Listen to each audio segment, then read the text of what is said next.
Your 81st Android tutorial for the new Boston, again with me, Travis. And what we're gonna do in this tutorial is we're gonna kind of get back to the basics, do some more stuff with the XML layouts, and kind of show you some more examples and how to, we're just gonna create these small little applications so you guys can customize your app even further.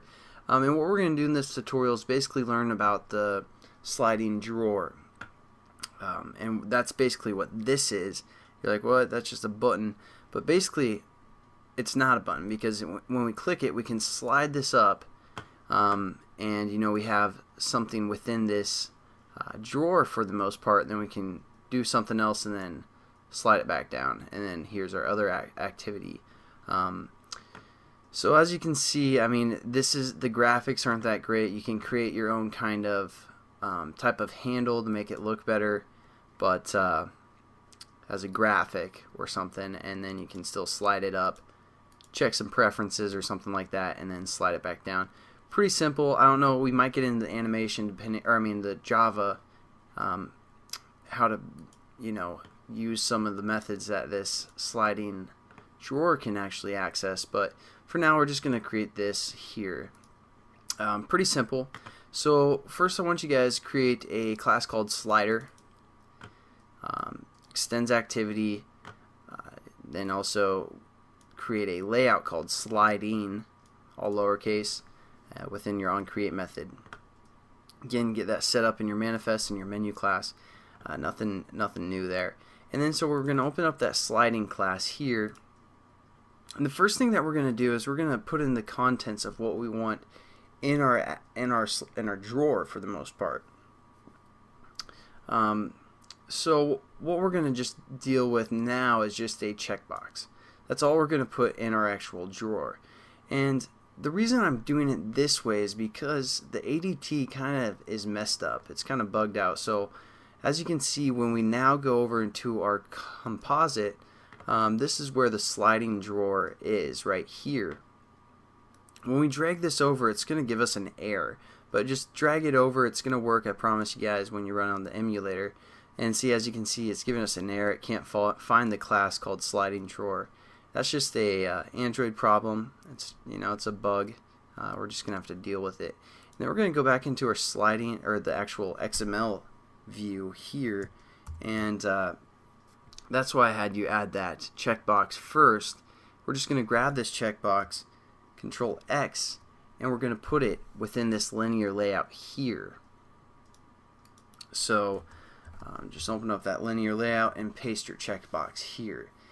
And basically what's happening is we create a sliding drawer and we give it an ID that we want to reference in Java. So we're just going to call this sliding drawer, sliding D. And then we also give it a handle ID, and we also give it a content ID. Again, that's all with the app plus, and then whatever we want to label our ID as. And then within the sliding drawer, as you can see, it closes here. Within here we have a button, and that's basically our handle. Just think of a drawer like your dresser drawer. This right here is our handle, this button. So we can pull that handle up and down. That's what this again, that's what this button is, and it just says handle right there as the text.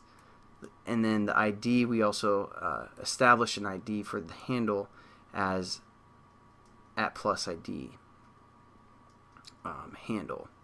And then the other thing that we do is we say @ID content for a linear layout, which is the actual content of our drawer.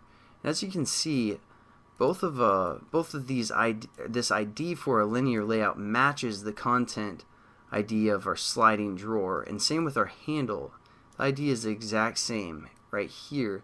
So that's something you guys want to keep in mind, is when you create your handle here in your sliding drawer, because you are going to need this handle and this content, and then you set up your IDs as the same as your handle and as the same as your content. So there we go. We basically have created this application, and we're just going to set this this checkbox ID to something like CB for checkbox, and then we're going to say slideable. something like that.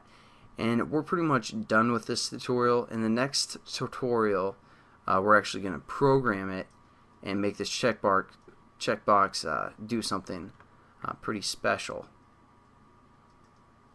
And for those of you that follow this series all along, you probably know it's probably not going to be that special. But anyways, hope you guys enjoyed the tutorial, and I will catch you in the next one. Have a good one. Peace.